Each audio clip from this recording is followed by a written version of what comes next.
Non, j'ai dit que quoi qu'il arrivait, je restais à Barcelone. La vie politique française, elle est terminée. Je pars le cœur tranquille, l'âme tranquille, avec tout ce que j'ai accompli, et parce que je sais que ce que je vais faire à Barcelone correspond beaucoup à ce que je défendais ici, à ce qu'on va continuer de défendre ici. C'est-à-dire une certaine idée de la démocratie, une certaine idée de l'Europe. Ce soir, vous nous dites quoi? Au revoir ou adieu? Si ça passe pas, là, à Barcelone, vous faites quoi? Vous restez là-bas, vous devenez professeur, vous revenez ici? Non, j'ai dit que quoi qu'il arrivait, je restais à Barcelone. La vie politique française, elle est terminée. Oui, mais c'est même un choix, encore une fois, j'insiste, de vie personnelle, mais c'est un au revoir aux Français, chaleureux, tendre, et je reviendrai régulièrement. Mais la vie politique française est terminée. Oui. C'est marrant hein, quand on tombe sur des vidéos comme ça. Alors ça, c'était une vidéo de 2018, quand Manuel Valls jurait qu'il arrêtait en fait la politique.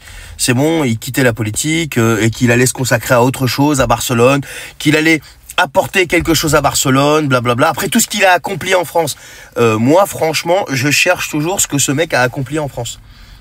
Tout ce que je sais, c'est qu'il était Premier ministre, je crois, de François Hollande. Il a été aussi, je crois, ministre de l'Intérieur. Mais qu'est-ce que ce mec-là a accompli en France? Est-ce que quelqu'un est capable de me donner un accomplissement de Manuel Valls en France? Comme quoi, la politique, les gars, c'est devenu un métier. C'est un métier. Les mecs, c'est de l'argent facile, la politique.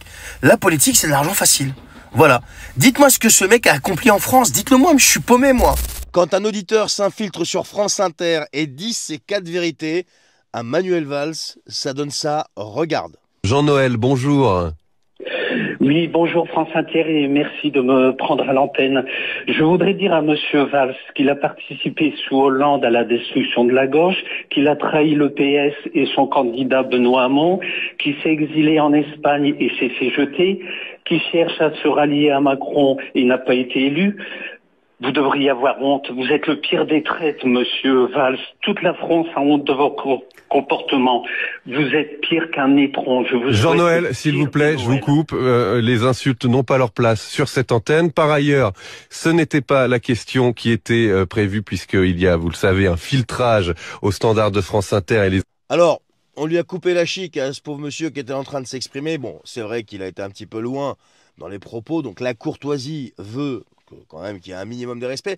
Mais comment voulez-vous qu'il y ait un minimum de respect alors que tout ce qu'il a dit juste avant, eh bien c'est vrai. C'est vrai parce que ces gens-là, quand ils arrivent, ils font ce qu'ils font, ils partent avec des retraites, avec des primes, etc. Je vous rappelle juste Barnier, hein, 3 mois de boulot sans résultat, il repart avec 48 000. Hein. Donc voilà. Donc ces types-là repartent avec de l'oseille, donc notamment Valls aussi. Alors, pas autant que Barnier, mais quand même, il a été ministre, il a été ministre, il a été Premier ministre, donc voilà. Et donc, quand vous avez quelqu'un qui vient lui mettre la tête dans le 1, ou dans la 1, eh bien, le type, il exprime des choses qui sont prises pour des insultes, alors que, y a de quoi quand même. Enfin, je sais pas, il n'y a pas de quoi lui en mettre encore plus que ça, dites-moi en commentaire. Enfin, personnellement, moi je trouve que ce monsieur... si on se place du côté de la courtoisie, bon, c'est vrai qu'il a été un peu loin, mais sinon, si on regarde les faits, est-ce que ce Valls et ses comparses ont fait, et ce qu'ils ont pris en partant, alors qu'il y a des Français qui souffrent, et etc., eh bien, il a raison, et il faut lui en mettre plus, à mon avis. Dites-moi si ce que je dis, ça vous parle ou pas. Est-ce qu'à votre avis, il ne mérite pas qu'on lui en mette encore plus que ça? Lors de la passation de pouvoir au ministère de l'Éducation nationale, donc on a eu Elisabeth Borne, qui a remplacé son prédécesseur. Voilà. Et donc, Elisabeth Borne a tenu un discours. Et là, je vais te passer un extrait de ce discours qui est très révélateur de comment ça se passe, le copinage, tu vois. Cet entre-soi. Que tu sois compétent ou pas compétent dans tel ou tel domaine, c'est pas grave. Du moment que ça reste entre eux, c'est parfait. Regarde, on en parle juste après. C'est dans ce contexte particulier et grave qu'en tant qu'ancienne Première ministre, qui n'envisageait pas de participer de nouveau à un gouvernement sollicité par François Bayrou sur un des défis majeurs pour notre avenir, j'ai décidé de répondre positivement.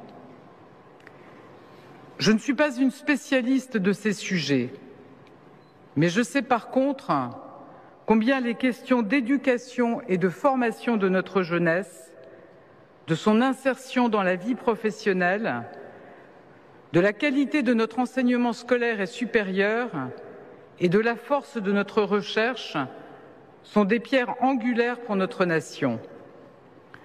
Donc en gros, la fille t'explique que j'étais Première ministre, je comptais pas revenir, François Bayrou m'a appelé, j'ai dit tiens pourquoi pas, mais en même temps, j'y connais que dalle. C'est ce qu'elle est en train de t'expliquer.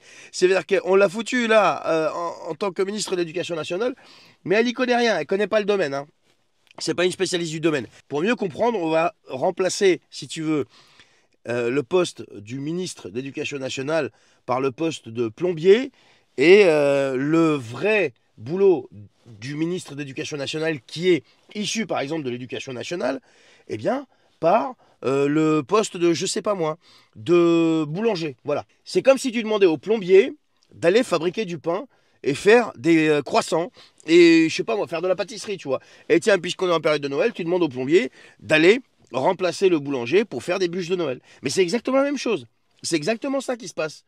Donc on demande à une femme qui ne connaît rien dans le domaine de l'éducation nationale d'aller prendre des décisions qui vont impacter directement la vie des élèves et la vie des professeurs. C'est pas formidable ça? Donc c'est ce que je te disais depuis le départ, c'est l'entre-soi. Du moment qu'on garde les mêmes et que ça reste entre eux, si tu veux, ça va, ils ont la mainmise, ils ont le contrôle sur tout. Voilà, c'est tout. C'est aussi simple que ça. Sinon, on irait chercher des gens compétents.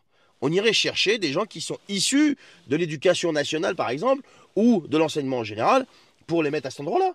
On ne met pas quelqu'un qui vient te dire, mais direct, hein, je suis là, mais j'y connais rien, en plus, j'avais pas l'intention de revenir. Enfin, je sais pas, dis-moi ce que t'en penses, mais c'est la vérité, non? Alors, cette fois-ci, c'est Christophe Castaner. Christophe Castaner a retrouvé du boulot, si t'étais inquiet. Je vais te le dire, il avait déjà retrouvé du boulot avant, il avait trouvé du taf comme président du conseil de surveillance du grand port maritime de Marseille, et ensuite des autoroutes et tunnels du Mont-Blanc. Donc il avait déjà du taf. Mais là, si tu t'es inquiété pour lui, si tu voulais des news, je vais t'en donner. Maintenant, il est rentré chez Shine. Alors il est rentré le 6 décembre, mais le temps qu'on s'en aperçoive, ben, c'est sorti que le 20 décembre. Là. Voilà. Donc Shine, tu sais, cette grande entreprise asiatique qui est connue pour la qualité de traitement de ses employés, de ses salariés, de ses ouvriers, et qui a été épinglée d'ailleurs plusieurs fois. Mais là, Christophe Castaner va venir, ils vont profiter de son expérience de la gestion dans le public et compagnie, puisqu'il va venir parler avec eux, leur expliquer tout ce qui est en charge du sociétal pardon, et de l'environnemental. Voilà, donc il va les aider à être plus compétitif. Il va les aider à aller mieux à ce niveau-là. Voilà, tu comprends le truc? Donc, je ne sais pas de qui on se fout. Donc, les types, ils passent leur temps à dénoncer ce qui se passe dans ces sociétés-là, qui sont des bourrins de travail. Il faut voir les conditions dans lesquelles travaillent leurs salariés. Tu peux aller regarder partout, hein, c'est documenté, largement documenté, et ils ont été épinglés à plusieurs reprises pour ça. Mais nos politiciens, comme par exemple M. Castaner, ça ne les empêche pas d'aller quand même travailler et être salariés de ces gens-là. Parce qu'il va être quand même payé par ces gens-là. Et sous couvert de quoi? Oui, oui, je vais les aider sur les questions sociétales et environnementales. Mais ils se moquent de nous, sérieux. Mais Christophe, annonce combien ils t'ont filé pour y aller. Rends-le public. Combien ils t'ont filé pour y aller. Et après, essaie de nous convaincre que c'est que pour les questions sociétales et environnementales et pour les aider à aller un petit peu mieux quand même et pour s'en rendre compte et à mieux traiter leurs salariés. Mais vous foutez vraiment de nous, les mecs. C'est un truc de malade.